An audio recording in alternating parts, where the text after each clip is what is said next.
Hello students, इस video में आपका स्वागत है। इस वीडियो में सेशन 2022 टू 23 सेशन के अकॉर्डिंग पीवाईक्यूज है। आज हम यूनिट 2 के चैप्टर अरिथमेटिक प्रोग्रेशन के पीवाईक्यू सॉल्व करेंगे। इस साल बोर्ड एग्जाम में यूनिट 2 से 20 मार्क्स के क्वेश्चन पूछे जाएंगे। इस वीडियो का फ़ायदा उठाने के लिए आप मेरे सॉल्यूशंस को एक्सप्लेन करने से पहले आप खुद क्वेश्चंस को सॉल्व करें, उसके बाद ही सॉल्यूशंस देखें। चलिए पहले क्वेश्चन की तरफ बढ़ते हैं। फर्स्ट क्वेश्चन है, find the sum of the first 30 terms of AP 30 - 24 - 18। इस क्वेश्चन में आप देख सकते हैं एपी का फर्स्ट टर्म दे दिया है और सेकंड टर्म दे दिया, जिससे कि आप कॉमन डिफरेंस इजीली निकाल सकते हैं। और यहाँ पे सम ऑफ फर्स्ट 30 टर्म्स निकालने के लिए आप फॉर्मूला यूज कर सकते हैं Sn = n/2 2a + n-1 whole into D. और डी निकालते वक्त आप यहाँ पर ये ध्यान रखने वाली चीज़ है कि डी निकालने के लिए आपको a2 - a1 करना है, यानी second term minus first term ही करना चाहिए। उल्टा करेंगे तो गलत आंसर आएगा। सेकंड क्वेश्चन है, in an AP if Sn = n × 4n + 1 then find the AP. यहाँ पे Sn का वैल्यू दे दिया है, आपको एपी निकालना है।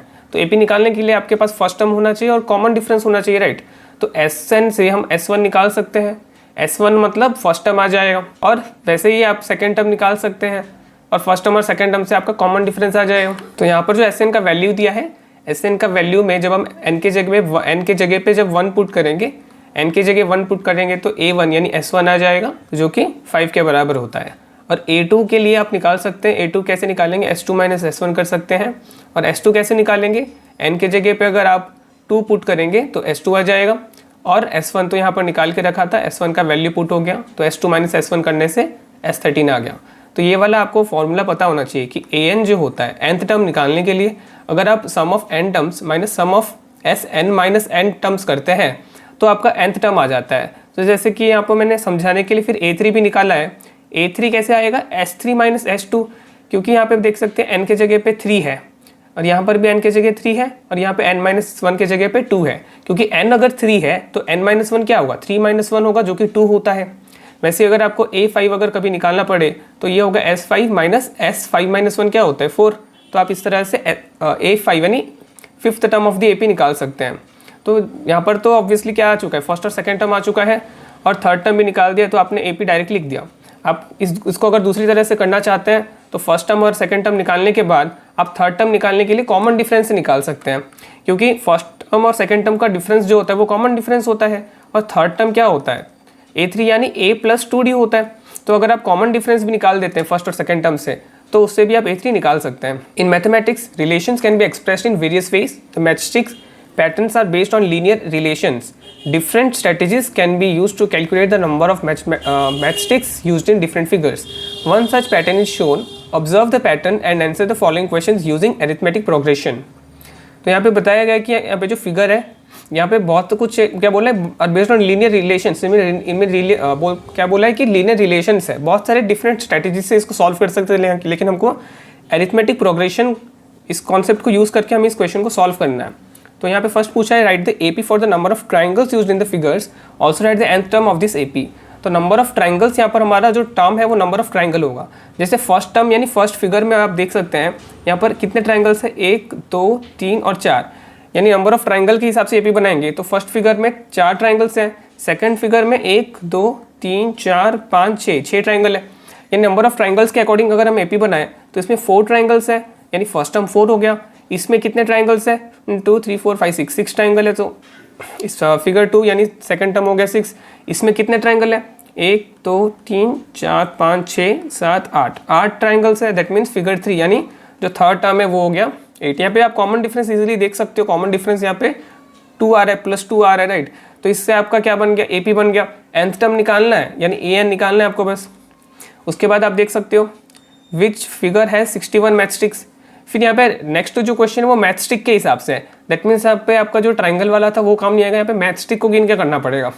यानी यहाँ पर जो नंबर ऑफ मैचस्टिक एक फिगर में वो फर्स्ट टर्म होगा। दैट मीन्स फर्स्ट टर्म में कितने मैचस्टिक है, 1 ये 2 3 4 5 6 7 8 9 10 11 12, यानी फर्स्ट फिगर में 12 मैचस्टिक्स है। फिर ऐसे ही सेकेंड फिगर में अगर आप देखेंगे 1 2 3 4 5 6 7 8 9 10 11 12 13 14 15 16 17 18 19 है, यानी सेकेंड टर्म आ जाएगा 19। वैसे ही अगर आप इस पे देखेंगे, थर्ड फिगर पे देखेंगे तो कितना आना चाहिए, 1 2 3 4 5 6 7 8 9, 10, 11, 12, 13, 14, 15, 16, 17, 18, 19, 20, 21, 22, 23, 24, 25, 26, 26 आ जाएगा। आप देखिए कॉमन डिफरेंस यहाँ पर आ रहा है 19 माइनस अगर आप 12 करेंगे तो 7 आ जाएगा कॉमन डिफरेंस। यहाँ पर भी अगर आप कॉमन डिफरेंस निकालेंगे तो 26 माइनस अगर 19 करेंगे तो यहाँ पर भी कॉमन डिफरेंस 7 आ जा रहा है, राइट। तो यहाँ पर जो AP बना सेकंड क्वेश्चन में, वो AP बन रहा है नंबर ऑफ मैचस्टिक को लेकर। तो यहाँ पर विच फिगर है 61 मैचस्टिक बोला है, दैट मीन्स जो कोई एक टर्म है वो 61 है। तो कौन सा टर्म 61 है तो उसको हम मान लेंगे AN। तो यहाँ पर AN को हम 61 मान लेंगे, राइट। तो आप देख सकते हैं फर्स्ट वाले क्वेश्चन का पहले तो AP बना दिया गया था, AP से फर्स्ट टर्म और कॉमन डिफरेंस आ गया और यहाँ पर nth टर्म निकाल दिया। nth टर्म के लिए आपको क्या चाहिए था, A चाहिए था, D चाहिए था। यहाँ पे n तो नहीं पता आपको, इसलिए इसका आंसर जो है वो n के टर्म्स में आएगा। फिर सेकंड क्वेश्चन में आप देख सकते हो कि AP बना गया था, AP में फर्स्ट टर्म आ गया था और कॉमन डिफरेंस आ जाता है second term minus first term करने से। यहाँ पर AN को 61 लेना है क्योंकि बोला है कौन से फिगर में 61 मैचस्टिक है। तो कौन से फिगर मतलब ये कौन से टर्म में 61 आ रहा है हमें जानना है। तो AN को हम 61 ले लेंगे और A का वैल्यू और कॉमन डिफरेंस पुट कर देंगे तो यहाँ पे n आ जाएगा। n 8 आ गया, मतलब जो फिगर नंबर होगा फिगर नंबर 8 होगा और फिगर नंबर 8 पे टोटल कितने मैचस्टिक होंगे, 61 मैचस्टिक्स निकलेंगे। नेक्स्ट क्वेश्चन है show that this and this, यानी जो 3 टर्म्स दिए हैं ये AP में हमें शो करना है। तो AP में जानने के लिए हमें क्या करना होता है, second term minus first term करके देखना है कितना डिफरेंस आ रहा है और third term minus second term करके देखना है कितना डिफरेंस आ रहा है। अगर डिफरेंस अगर कॉमन आ रहा है दैट मीन्स कॉमन डिफरेंस जब आ जाता है दैट मीन्स वो AP में होते हैं। तो आप देख सकते हो यहाँ पे मैंने डिफरेंस निकाल के रखा है, डिफरेंस निकालने से दोनों इक्वल आ रहा है, दोनों डिफरेंस। दैट मीन्स क्योंकि डिफरेंस इक्वल आ रहा है तो ये AP में है डेफिनेटली, तो इसलिए लिखा है therefore this 3 terms are in AP with common difference 2AB। जो कॉमन डिफरेंस आ रहा है आप देख सकते हो दोनों ही केस में 2AB आ रहा है, तो ये प्रूफ हो गया कि AP में। नेक्स्ट क्वेश्चन है the sum of 4 consecutive numbers in AP is 32। यहाँ पे बोला है 4 कंसेक्यूटिव नंबर, यानी 4 टर्म्स ऑफ द AP को अगर हम क्या करेंगे ऐड करेंगे यानी सम निकालेंगे तो 32 आएगा। And the ratio of product of first and last to the product of 2 middle terms is 7:15। Find the numbers. तो यहाँ पर जो 4 नंबर्स है ये 4 नंबर्स आपको क्या लेना है बस आपको ये पता होना चाहिए, उसके बाद सॉल्व करना तो आसान है। तो जब आपको बोला हो कि एक AP में 4 टर्म्स है तो आप ले सकते हैं A-3D, सेकेंड टर्म आप ले सकते हैं A-D, थर्ड टर्म आप ले सकते हैं A+D और फोर्थ टर्म आप ले सकते हो A+3D।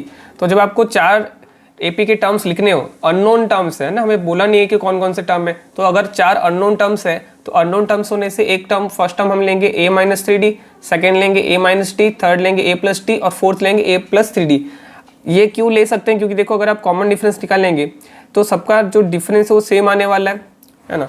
तो यहाँ पे क्या डिफरेंस अगर आप देखें तो यहाँ पर A-D माइनस A+3D अगर आप करते हैं तो 3D माइनस D ये हो जाता है 2D और A और A कैंसिल हो जाते हैं, यानी कॉमन डिफरेंस जो आ रहा है 2D आ रहा है, राइट। तो आपको ये पता होना चाहिए, आपको याद रखना पड़ेगा अगर आपको 4 अननोन टर्म्स अगर निकालने हैं AP के तो let the 4 terms of AP is equals to this and this and this. लेकिन सपोज आपको 3 अननोन टर्म्स दिए, आपको बोले 3 consecutive terms of the AP है, तो सिर्फ 3 अननोन नंबर है तो 3 के लिए हम क्या करेंगे, एक को लेंगे A-D, एक को लेंगे A और एक को लेंगे A+D।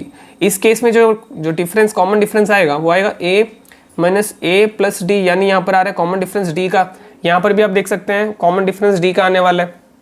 तो 3 टर्म्स अगर बोला होगा अननोन टर्म्स है तो ये 3 लेंगे, 4 अननोन टर्म्स होगा ये 4 लेंगे। उसके बाद बोला है कि product of the first and last to the product of middle terms.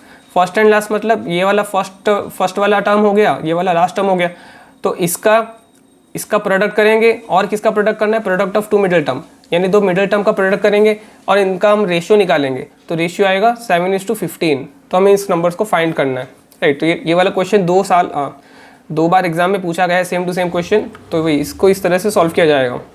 4 terms को पहले लेट कर लिया है, ये 4 टर्म्स लेट किया है, सम 32 दिया है, दैट मीन्स सम 32 मतलब इन चारों टर्म्स को ऐड करेंगे तो 32 आएगा। इससे आपका A का वैल्यू आ जाता है।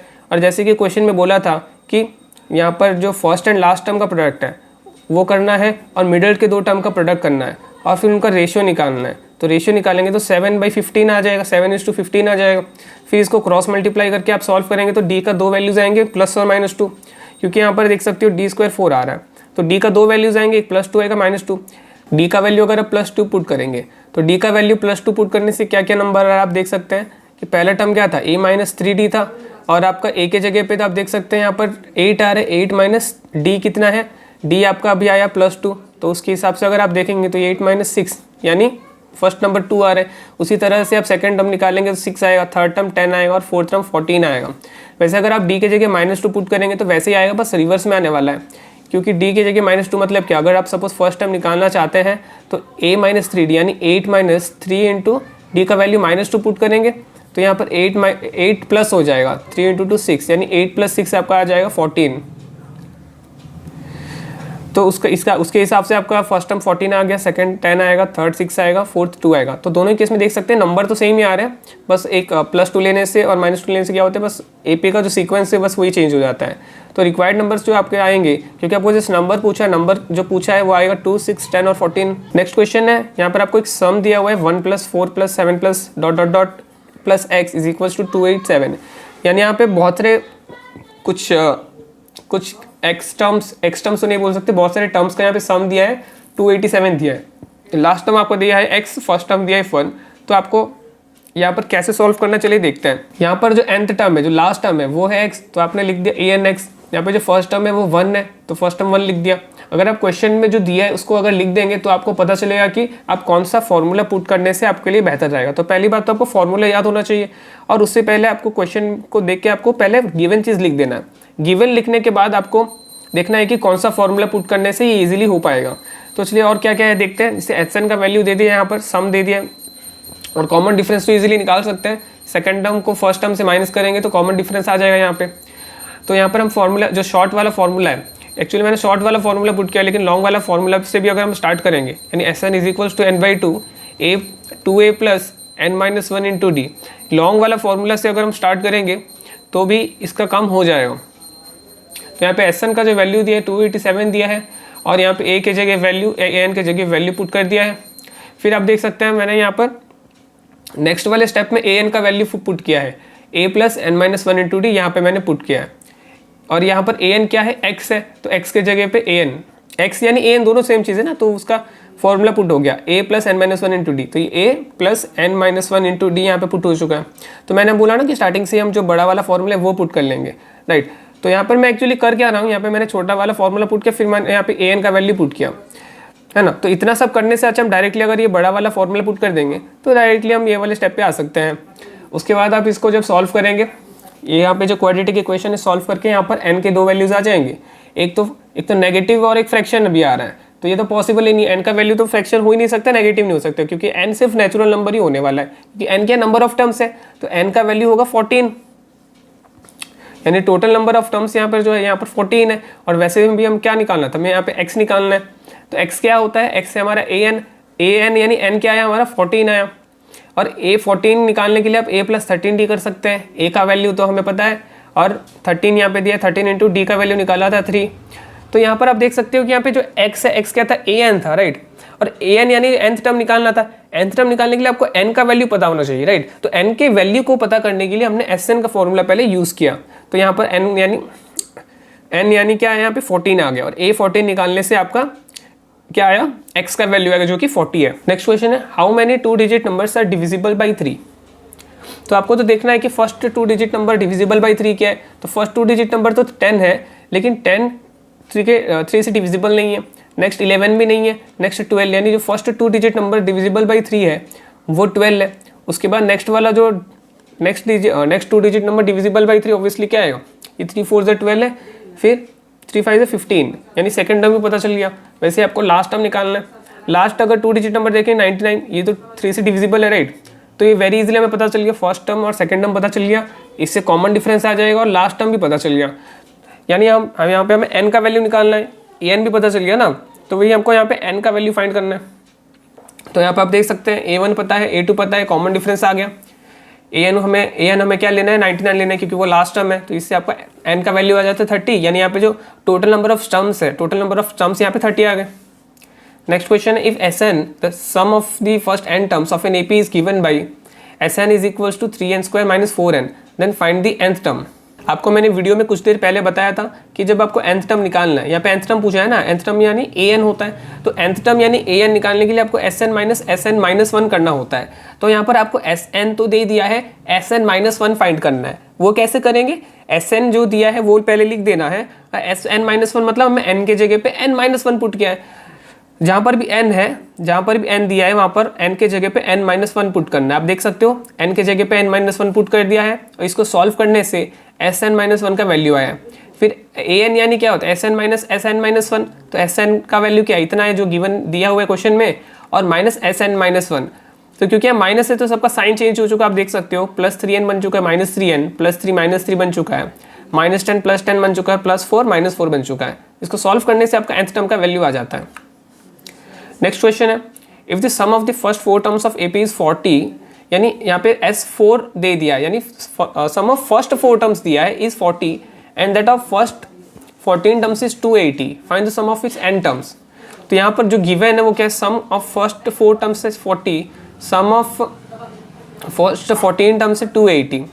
तो यहाँ पर आपको बस ये ध्यान रखना है कि क्या फॉर्मूला यूज़ करने से आपका आंसर आएगा। तो यहाँ पर आप यूज़ कर सकते हैं बड़ा वाला फॉर्मूला, जो n/2 2a + n-1 × d, ये वाला जो फॉर्मूला है आप इसको यूज़ कर सकते हैं। आपको क्या दिया है, S4 का वैल्यू दे दिया 40, तो बड़ा वाला फॉर्मूला के हिसाब से आपको क्या करना है, n के जगह पे बस 4 पुट कर देना है और बाकी आपका वेरिएबल बचेगा a और d, राइट। तो आपको इसको सॉल्व करने से आपका जो आंसर आएगा वो एक लीनियर इक्वेशन इन 2 वेरिएबल बनने वाला है। वैसे ही आपको S14 क्या दे दिया, 280 दे दिया है। इसको सॉल्व करने से आपका दूसरा एक इक्वेशन बनेगा इन 2 वेरिएबल्स। इन दोनों इक्वेशन को आप क्या कर सकते हैं, एलिमिनेशन मेथड से सॉल्व करके d का वैल्यू आ जाएगा, और किसी भी एक इक्वेशन में अगर आप d का वैल्यू पुट करते हैं तो यहाँ पर आपका a का वैल्यू आ जाता है। और सम ऑफ फर्स्ट n टर्म्स मतलब कि आपको Sn पूछा गया था, राइट। और Sn निकालने के लिए आपको क्या चाहिए था, a चाहिए था, और आपको एक तो क्या चाहिए था, a चाहिए था, जो a क्या है 7 है, और आपको d चाहिए था। आपको n का वैल्यू नहीं पता है, कोई बात नहीं, n का वैल्यू वैसे ही रहने वाला है। n का वैल्यू आंसर में भी क्या आने वाला है, आंसर जो आएगा वो n टर्म्स में ही रहेगा, n के टर्म्स में रहेगा। आप देख सकते हैं कि Sn निकालने के लिए a का वैल्यू पुट हो चुका है, d का वैल्यू पुट हो चुका है, और पुट करके इसका जो आंसर आ रहा है n के टर्म्स में आने वाला है। एक क्वेश्चन आपने आगे भी देखा था जिसमें कि आंसर n के टर्म्स में आ रहा था, वैसे यहाँ पर भी Sn जो है n के टर्म्स में आ रहा है। नेक्स्ट क्वेश्चन है, find the 9th term from the n towards the first term of the AP 5 9 13 ... 185। तो इस क्वेश्चन को करने के लिए वैसे तो डायरेक्ट फॉर्मूला यूज़ कर सकते हैं, लेकिन मुझे जो तरीका अच्छा लगता है वो है इसको रिवर्स करना। इसको रिवर्स करने से AP बन जाएगा 185, ...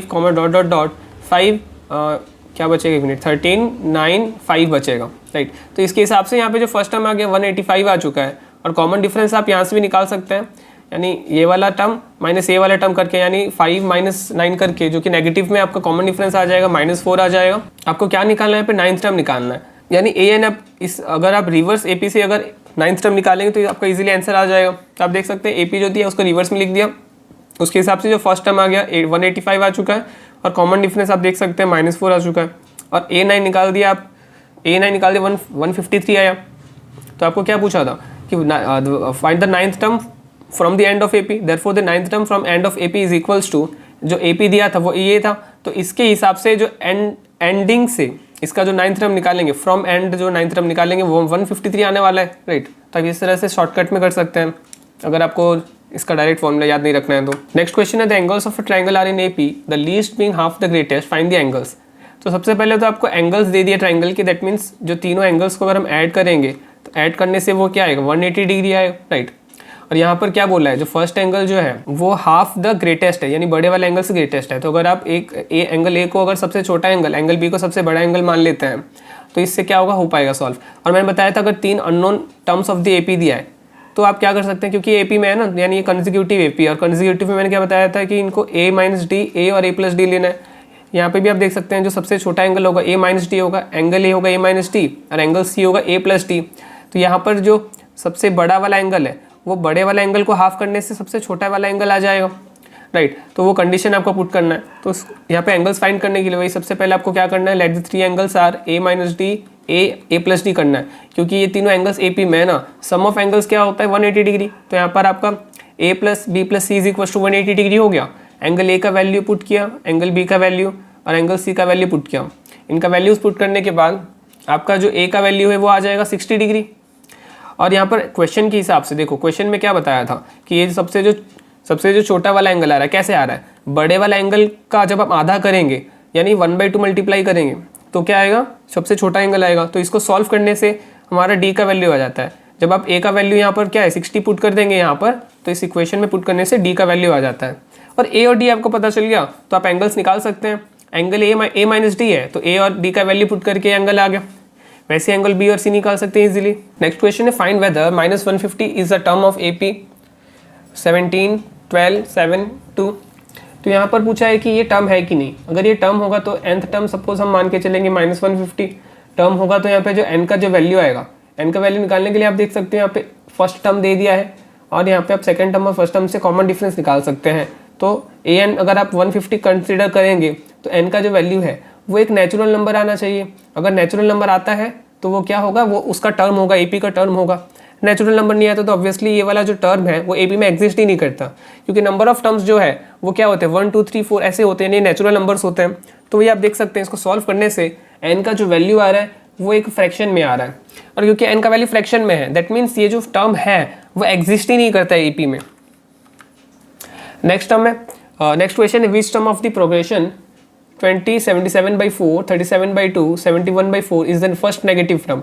तो फर्स्ट नेगेटिव टर्म के लिए आपको क्या करना पड़ेगा an को क्या करना पड़ेगा, सॉरी यहाँ पे फर्स्ट नेगेटिव टर्म निकालने के लिए an इज लेस देन 0 करना पड़ेगा, क्योंकि जो फर्स्ट नेगेटिव होगा ऑब्वियसली क्या होगा, वो 0 से छोटा ही होने वाला है। तो इसको सॉल्व करने के लिए आप देख सकते हैं कि जो गिवन AP है, गिवन AP से हमें फर्स्ट टर्म मिल गया और कॉमन डिफरेंस मिल गया। और सबसे पहले तो करना कैसे, फर्स्ट नेगेटिव टर्म निकालने के लिए an को स्मॉलर देन 0 कर देना है। यहाँ पर a का वैल्यू पुट कर दो, d का वैल्यू पुट कर दो। उसके बाद इस स्टेप में आप देख सकते हो कि लेफ्ट साइड में यहाँ पर एक नेगेटिव टर्म है, राइट साइड में भी नेगेटिव टर्म है।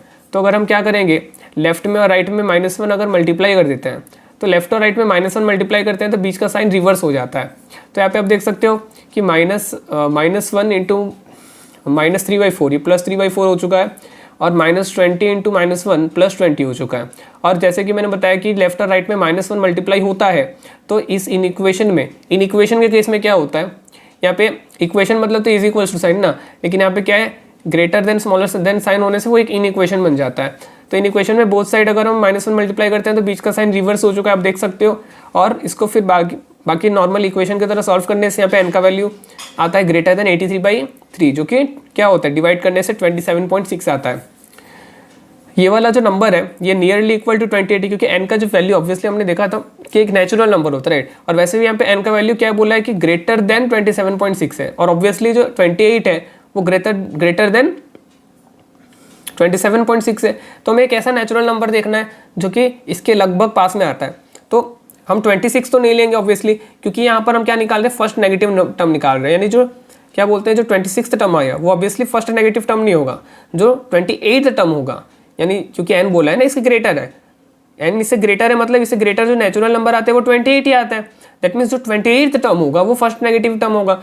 तो यहाँ पर आपको A28 निकालना है। A28 के लिए आप a + 27 निकाल सकते हैं, जिससे आपका a का वैल्यू आपको पता है, d का वैल्यू पता है, तो आपका A28 आ जाता है, यानी -1/4 आ जाता है। यानी -1/4 जो है इसको अगर हम पॉइंट में लिखेंगे, पॉइंट में लिखने से क्या आ जाएगा, पॉइंट में लिखने से -0.25 आ जाएगा, राइट।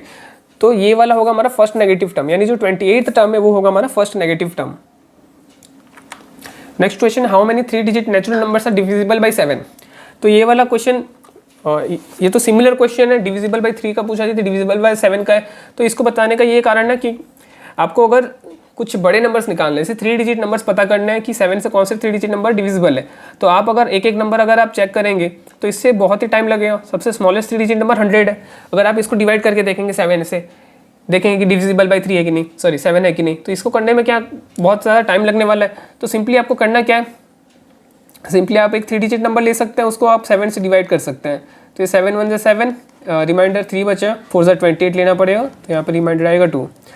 तो आप यहाँ पे आप क्लियरली देख सकते हैं कि यहाँ पे रिमाइंडर 2 आ रहा है। दैट मीन्स अगर 100 में ये 2 नहीं होता तो ये आराम से डिविजिबल बाई 7 हो जाता। तो ये जो 100 के पास जो नंबर डिविजिबल बाई 7 है वो 98 है। 98 के बाद नेक्स्ट नंबर डिविजिबल बाई 7 क्या आएगा, ऑब्वियसली 98 + 7 होगा, जो कि ये क्या हो रहा है, ये आ रहा है 105, यानी फर्स्ट 3 डिजिट नंबर जो है वो आ जाएगा 105, और ये 105 डिविजिबल बाई 7 होता है। फिर नेक्स्ट नंबर ऑब्वियसली अगर आपको चाहिए डिविजिबल बाई 7, तो ऑब्वियसली इस पर और 7 ऐड कर देंगे तो ये हो जाएगा कितना, 112 हो जाएगा। तो यहाँ पे आपको फर्स्ट टर्म और सेकंड टर्म आ गया। इससे आप क्या कर सकते हैं, कॉमन डिफरेंस निकाल सकते हैं।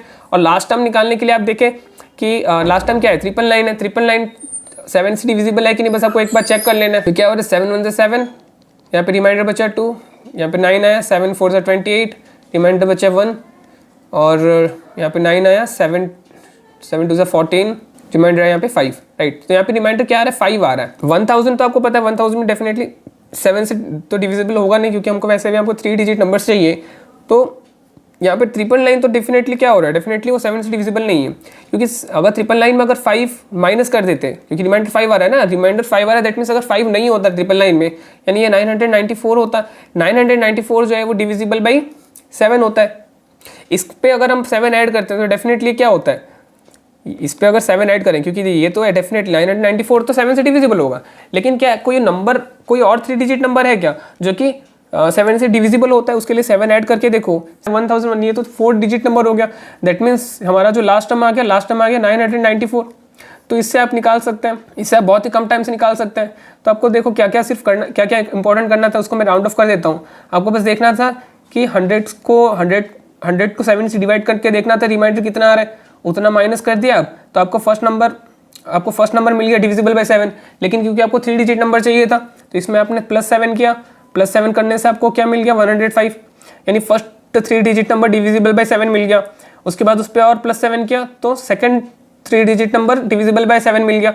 उसके बाद लास्ट 3 डिजिट नंबर आपको निकालने के लिए वही प्रोसेस किया कि 999 को आपने क्या किया, 7 से डिवाइड करके देखा, ये भी डिविजिबल नहीं है, तो रिमाइंडर 5 बचा है, तो 5 को माइनस करने से आपने देखा कि 994 जो है डिविजिबल बाय 7 आ रहा है। फिर आपने बस एक बार चेक कर लिया कि 7 ऐड करने से क्या आ रहा है, और कोई 3 डिजिट नंबर आया क्या, नहीं आया, डेफिनेटली मतलब 994 जो है वो 7 से डिविजिबल है, और आपको लास्ट टर्म भी मिल गया, राइट। तो आपको फर्स्ट टर्म मिल गया, कॉमन डिफरेंस मिल गया, और लास्ट टर्म मिल गया। इसके अकॉर्डिंग अगर आप पुट कर देंगे तो आपका n का वैल्यू आ जाता है। नेक्स्ट क्वेश्चन है, find the middle term of the AP 6 13 20 216। Middle term मतलब डेफिनेटली यहाँ पर कुछ और नंबर्स होंगे, जैसे अगर आप 1 2 और 3 देखिए, यहाँ पे 3 और नंबर्स है, तो यहाँ पे मिडिल टर्म आ रहा है।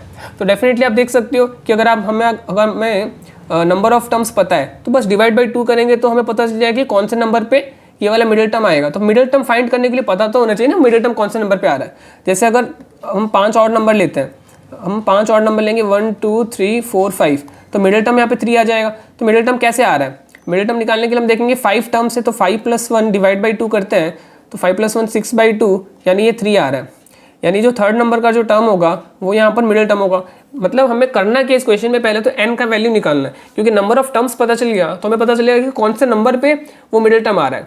फिर वो मिडिल टर्म निकालने के लिए हम यूज कर सकते हैं an का फॉर्मूला, राइट। तो पहले तो आपने AP लिख दिया, AP लिखने के बाद फर्स्ट टर्म और कॉमन डिफरेंस पता चल गया, इससे लास्ट टर्म भी आपको पता चल गया, और इस सब से आप डेफिनेटली क्या कर सकते हैं, an के फॉर्मूला से n का वैल्यू निकाल सकते हैं। और मिडिल टर्म के लिए आप क्या कर सकते हो, n+1/2 करेंगे तो मिडिल टर्म आएगा यहाँ पे 16th टर्म।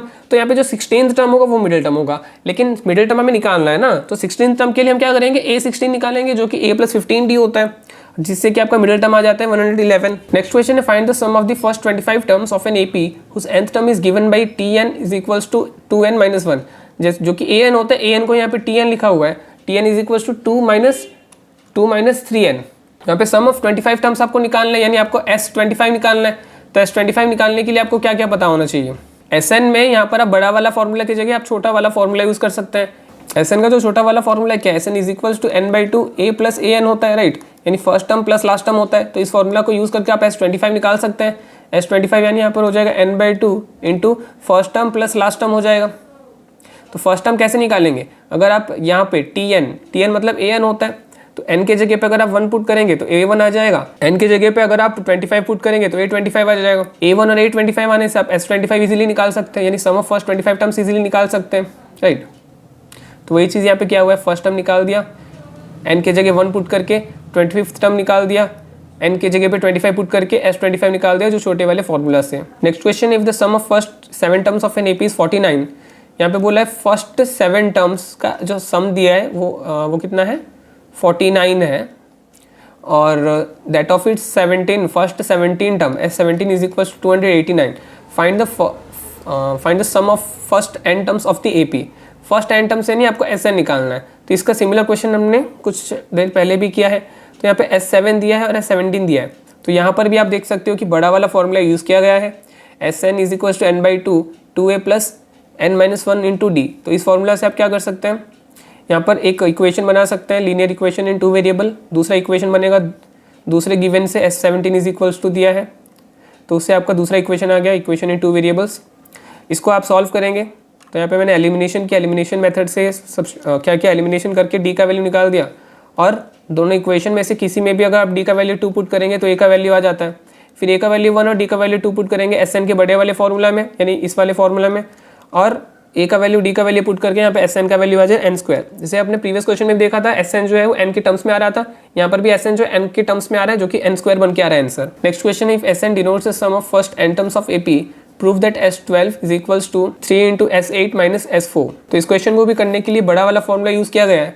तो यहाँ पर आपको S12 is equals to S3 into S8 minus S4 करके प्रूफ करना है। तो इसमें सबसे पहले तो आप S12 निकाल दीजिए, ए और डी का वैल्यू सब में सेम रहे, क्योंकि ए की एपी की बात कर रहे हैं ना, सभी एपी के लिए जो फर्स्ट टर्म होगा ए होगा, जो कॉमन डिफरेंस होगा डी होगा, राइट। S12 निकालो या S8 निकालो, S4 निकालो, सबके लिए फर्स्ट टर्म तो ये और सेकंड और जो कॉमन डिफरेंस वो डी ही रहने वाला है। तो इससे आपका S12 आ जाएगा बड़े वाले फॉर्मूला को यूज़ करके, आपका क्या आ जाएगा, S12 का वैल्यू आ जाएगा, लीनियर इक्वेशन इन 2 वेरिएबल्स आ जाएगा, S8 का वैल्यू आ जाएगा बड़े फॉर्मूला से, और S4 का वैल्यू भी आ जाएगा उसी फॉर्मूला से, राइट। फिर आपको बस करना क्या है, LHS को लेके आने के लिए आपको RHS का वैल्यू पुट करना है। RHS का जो वैल्यू है 3 इंटू S8 माइनस S4, यहाँ पर हम S8 ये वाला RHS से इसका शुरुआत करेंगे, यहाँ पर S8 का वैल्यू पुट कर देंगे और S4 का वैल्यू पुट कर देंगे, बीच में माइनस है तो आप देख सकते हो कि जो S4 का जो वैल्यू है उनमें दोनों का साइन चेंज हो चुका है, राइट। ये माइनस हो चुका है, प्लस था दोनों ही माइनस हो चुका है, आप देख सकते हो। इसका ध्यान रखना है आपको। इसको सॉल्व करने से आप देख सकते हो कि ये क्या बन के आ रहा है, 12a प्लस 60 और ये वैल्यू क्या था, S12 था, तो ये S12 के बराबर आ रहा है, इज इक्वल्स टू S12 हो रहा है। तो इससे क्या प्रूव हो रहा है कि LHS और RHS दोनों सेम हो जा रहे हैं, राइट। दोनों का वैल्यू आप देख सकते हैं, मैंने क्या बताया कि इक्वेशन 1 इसको दिया हुआ है, इक्वेशन 1 आप देख सकते हो, और इक्वेशन 2 मैंने इसको दिया है, तो दोनों इक्वेशन को कंपेयर करने से डेफिनेटली जो पूछा है वो प्रूव हो जा रहा है। नेक्स्ट क्वेश्चन है, the digits of a positive number of 3 digits are in AP and the sum is 15, the number obtained by reversing the digits is 594 less than the original number, find the number. यहाँ पे digits of a positive number are in AP बोला है, तो suppose एक number है 1 1 2 4 suppose है, तो उस नंबर को हम क्या लिख सकते हैं, 100 into 1 plus 10 into 2 plus 1 into 4 लिख सकते हैं। तो यानी जो नंबर 100 प्लेस में था उसमें 100 मल्टीप्लाई हुआ है, जो नंबर 10 प्लेस में था उसमें 10 मल्टीप्लाई हुआ है, जो नंबर 1 प्लेस में था यानी यूनिट्स प्लेस में था उसमें क्या मल्टीप्लाई हुआ, 1 मल्टीप्लाई हुआ, और सबको ऐड किया गया, राइट। तो अगर कोई नंबर हमको चाहिए, 3 डिजिट नंबर्स हमको दिया है, तो मैंने बताया था 3 अननोन नंबर्स होंगे, तो उन्हें क्या लेना पड़ेगा, AP में 3 अननोन कंसेक्यूटिव नंबर्स हैं, क्योंकि AP में बोला है ना तीनों नंबर, ये जो एक नंबर है, एक नंबर का जो 3 डिजिट है वो AP में, तो पहले डिजिट हम ले सकते हैं A माइनस डी, दूसरा डिजिट ले सकते हैं A, और तीसरा डिजिट लेंगे A प्लस डी, क्योंकि मैंने बताया था आपको 3 अननोन AP के टर्म्स चाहिए हमें, 3 AP के कंसेक्यूटिव टर्म्स चाहिए, तो उसको ये 3 टर्म्स हमको लेना पड़ेगा। तो अगर आप इसको 100 टर्म लेंगे तो ये क्या हो जाएगा, अगर हम इसको नंबर लिखना चाहते हैं, नंबर लिखने से क्या होगा, A माइनस डी इंटू 100 होने वाला है, तो ये फिर A में क्या मल्टीप्लाई होगा, A में 10 मल्टीप्लाई होगा, क्योंकि A जो है 10th प्लेस में है, फिर A प्लस डी 1 प्लेस में, इसलिए उसमें क्या होगा, 1 मल्टीप्लाई हो जाएगा, राइट। तो ओरिजिनल नंबर जो है वो इतना बन जाएगा। फिर अगर हम नंबर को रिवर्स करते हैं तो नंबर्स को रिवर्स करने से जो A प्लस डी है वो 100 प्लेस में आ जाएगा, A प्लस डी 100 प्लेस में आएगा तो 100 मल्टीप्लाई होगा, फिर A जो है वो तो 10th प्लेस में अभी भी है तो उस पर 10 मल्टीप्लाई होगा, और बाकी A माइनस डी कहाँ पे आ जाएगा, 1 प्लेस में आ जाएगा, तो वो वहाँ पे क्या मल्टीप्लाई होगा, 1 मल्टीप्लाई होगा, राइट। फिर यहाँ पे क्या बोला है, the number obtained by reversing the digit, number obtained by reversing the digit ये वाला है, is 594 less than the original number. तो इस चीज़ को हम कैसे लिखेंगे, यहाँ पे क्वेश्चन में बोला है the number obtained by reversing the digit is 594 less than the original number, यानी ओरिजिनल नंबर से अगर हम 594 माइनस कर देंगे, लेस कर देंगे, तो number after reversing the digit आ जाएगा, राइट। तो इससे पहले क्या किया गया है, 100 प्लेस में, 10 प्लेस में, 1 प्लेस के डिजिट क्या क्या है वो सब लिख दिया है, और सम ऑफ द डिजिट यहाँ पे 15 है, तो सम ऑफ द डिजिट यानी आप सम कर दोगे डिजिट्स का तो 15 आ जाएगा, जिससे आपका A का वैल्यू आ जाएगा। आपको यहाँ पे A का वैल्यू पता चल गया, लेकिन इस A का वैल्यू को यहाँ पे पुट करने की जरूरत नहीं है, ओरिजिनल नंबर जो है इतना आ जाएगा, और number after reversing the digit इतना आ जाएगा। ये आपको मैंने ऑलरेडी कुछ देर पहले भी समझाया अभी, राइट। फिर उसके बाद जो हमें गिवन कंडीशन दिया, गिवन कंडीशन को यूज़ करके आपका D का वैल्यू आ गया, और आपको ओरिजिनल नंबर यानी फाइंड द नंबर यानी ओरिजिनल नंबर आपको पूछा था, तो ओरिजिनल नंबर तो आपने ये लिया था, देख सकते हो ओरिजिनल नंबर आपने ये चीज़ लिया था, तो यहाँ पर आप A का वैल्यू और D का वैल्यू यहाँ पे पुट करेंगे तो यहाँ पर ओरिजिनल नंबर का वैल्यू आ जाएगा 852। नेक्स्ट बोला if P qth and rth term of an AP are a, b, c respectively show that this is equals to 0। तो this is equals to 0 बोल रहा है, तो pth टर्म बोला है, तो pth टर्म क्या होगा, nth टर्म पहले देखो क्या होता है, nth टर्म मतलब an क्या होता है, a plus n minus one into D होता है, राइट। तो pth टर्म के लिए क्या होगा, AP निकालना है, AP यानी क्या होगा, यहाँ पे फर्स्ट टर्म तो वही होगा क्योंकि एक ही AP की बात कर रहा है ना, तो फर्स्ट टर्म और कॉमन डिफरेंस तो सेम ही होने वाला है। और यहाँ पे n के जगह p आ गया, तो बस n के जगह पे p पुट कर लो। फिर qth टर्म मतलब AQ जो कि क्या होगा, a plus Q minus one into D होगा, राइट। और आपको क्या निकालना है, rth टर्म निकालना है, rth टर्म यानी AR, तो फर्स्ट टर्म तो a ही रहेगा और n के जगह r पुट कर लिया तो r माइनस वन और d तो d ही रहने वाला है, कॉमन डिफरेंस तो वही रहेगा क्योंकि a और d सब में सेम रहेगा ना, क्योंकि एक ही AP की बात हो रही है यहाँ पे। और यहाँ पे क्या बोला है, जो pth टर्म है that is equal to a, qth term है that is equal to b, और जो यहाँ पे rth टर्म है वो है c के बराबर। तो यहाँ पर इक्वेशन में लेफ्ट हैंड साइड पे आप देख सकते हो a के जगह पे ये वाली वैल्यू पुट हो जाएगी, राइट, और b के जगह पे ये वाली वैल्यू पुट हो जाएगी। वैसे ही जहाँ पर c दिया है c के जगह पे ये वाली वैल्यू पुट हो जाएगी। तो वैसे ही सब में a, b और c के वैल्यू अगर हम पुट कर देंगे, पुट करके इसको बस सिंप्लीफाई करेंगे, सिंप्लीफाई करने से आप देख सकते हो सब कट हो जा रहा है, और कट होकर यहाँ पे RHS ऑटोमेटिकली आ जा रहा है 0 के बराबर, और RHS और LHS इक्वल आ गया, प्रूव हो गया। An arithmetic progression 5, 12, 19 has 50 terms, find its last term and find the sum of its last 15 terms. यहाँ पे फर्स्ट क्वेश्चन तो आप इजीली कर लेंगे, फाइंड द लास्ट टर्म, क्योंकि यहाँ पर a दे दिया है, यहाँ पर फर्स्ट टर्म सेकंड टर्म दिया है, कॉमन डिफरेंस भी आ जाएगा। हैज़ 50 टर्म्स यानी आपको n का वैल्यू दे दिया है, n का वैल्यू 50 दे दिया, तो लास्ट टर्म निकालने के लिए आप a50 से आप लास्ट टर्म निकाल सकते हैं। और यहाँ पे पूछा है find the sum of its last 15 terms. Suppose आपको कुछ टर्म्स दिए, आपको एग्जांपल देता हूँ, a1, a2, a3, a4, a5 दिया है। तो सपोज आपको सम ऑफ लास्ट 2 टर्म्स निकालने होते तो आप क्या करते, आप अगर सभी टर्म्स का सम निकाल देते, सभी टर्म्स का सम यानी यहाँ पे S5 बनेगा इस एग्जाम्पल के हिसाब से, और आपको लास्ट 2 टर्म के सम निकालने, तो उसके लिए आपको क्या निकालना पड़ता, फर्स्ट 3 टर्म्स के सम निकालने पड़ते जो कि S3 होता, राइट। तो अगर आप यहाँ पे S5 माइनस S3 कर देते, S5 माइनस S3 कर देते तो यहाँ पर क्या बचता, सम ऑफ द 2 टर्म्स बचता, सम ऑफ द लास्ट 2 टर्म्स बचता। तो वही चीज़ यहाँ पे क्या हुआ है, A50 तो आपने पहले निकाल दिया, सम ऑफ द लास्ट 15 टर्म्स करने के लिए आपने यहाँ पे क्या किया है, S50 माइनस S35 किया हुआ है, कि ऑब्वियसली अगर आप 50 माइनस 35 करते हैं तो 15 बचता है, आपको लास्ट 15 टर्म्स निकालने हैं, तो आप इस तरह से कुछ कर सकते हैं। S50 और S30 के बीच में कितने टर्म बच रहे हैं, 15 टर्म्स बच रहे हैं ना, जैसे कि मैंने आपको एग्जाम्पल में भी दिखाया, आपको सम ऑफ लास्ट 2 टर्म्स निकालने थे ना, तो यहाँ पे भी आप देख सकते हो कि 5 माइनस 3 क्या होता है, 2 होता है, दैट मीन्स S5 और S3 इनके बीच में कितने टर्म बच रहे हैं, 2 टर्म्स बच रहे हैं। तो यहाँ पे last term sum of last 2 terms निकालने को बोला था मैंने एग्जांपल में, वैसे यहाँ पर क्वेश्चन में क्या बोला है, सम ऑफ लास्ट 15 टर्म्स निकालने, इसलिए यहाँ पे आपको S50 माइनस S35 करना पड़ेगा, राइट, क्योंकि उनके बीच में क्या आ जाएंगे, उसके बीच में जो सम ऑफ लास्ट 15 टर्म्स है वो आ जाएगा ऑब्वियसली। यहाँ पर हम AP का छोटा वाला फॉर्मूला यूज़ करेंगे, लेकिन छोटा वाला फॉर्मूला यूज़ करते वक्त हमें ध्यान रखना है, S50 निकाल रहे हैं ना, तो S50 मतलब यहाँ पे जो लास्ट टर्म होगा वो 348 होगा, राइट, क्योंकि यहाँ पे हमने A50 निकाल दिया था, लास्ट टर्म निकाल दिया था 348, तो फर्स्ट टर्म तो 5 है, राइट, लेकिन लास्ट टर्म यहाँ पे 348 होगा। लेकिन S35 के लिए क्या होगा, लास्ट टर्म 348 थोड़ी होने वाला है, लास्ट टर्म के निकालने के लिए हम यहाँ पे 348 नहीं डाल सकते हैं, तो ये गलत हो जाएगा। तो फर्स्ट वाले में तुम डायरेक्ट फॉर्मूला यूज़ कर लिए, an के जगह पे 348 डाल दिए, लेकिन जब हम S35 निकालेंगे, S35 यानी क्या हो जाएगा, n/2 A1 प्लस A35 होगा, राइट। तो हमें यहाँ पर A35 चाहिए, A तो नो डाउटली यहाँ पर 5 है, लेकिन यहाँ पर हमें A35 चाहिए, तो A35 क्या होगा, A प्लस 34D। यहाँ पर गड़बड़ हो चुकी है, तो यहाँ पर क्या गड़बड़ है, यहाँ पर क्या होना चाहिए, n/2 A प्लस 35 होना चाहिए। तो यहाँ पे A यहाँ पर ऑलरेडी है, A1 मतलब A होता है, तो A यहाँ पर ऑलरेडी है, तो A प्लस A यहाँ पर क्या हो जाता है, 2A हो जाता है, तो A यहाँ पर 5 है, तो 2A क्या हो जाएगा, 2 × 5 10 हो जाएगा, तो यहाँ पे 10 होना चाहिए, राइट।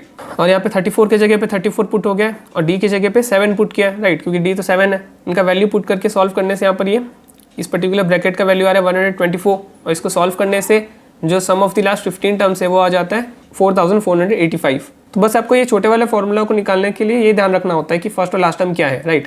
तो यहाँ पे S50 निकालने के लिए तो हम यहाँ पे A50 का यूज़ करेंगे, राइट, जो कि हमने ऑलरेडी निकाल के रखा है। लेकिन S35 निकालने के लिए हमें चाहिए होगा कितना चाहिए होगा, A35 चाहिए होगा। A35 में नहीं पता है, निकाल के नहीं रखा है, तो उसको निकालने के लिए हम यूज़ करेंगे A35 के लिए क्या यूज़ करेंगे, A प्लस 34D यूज़ करेंगे। नेक्स्ट क्वेश्चन है find the common difference of an AP whose first term is 5 and the sum of its first 4 terms is half the sum of the next 4 terms.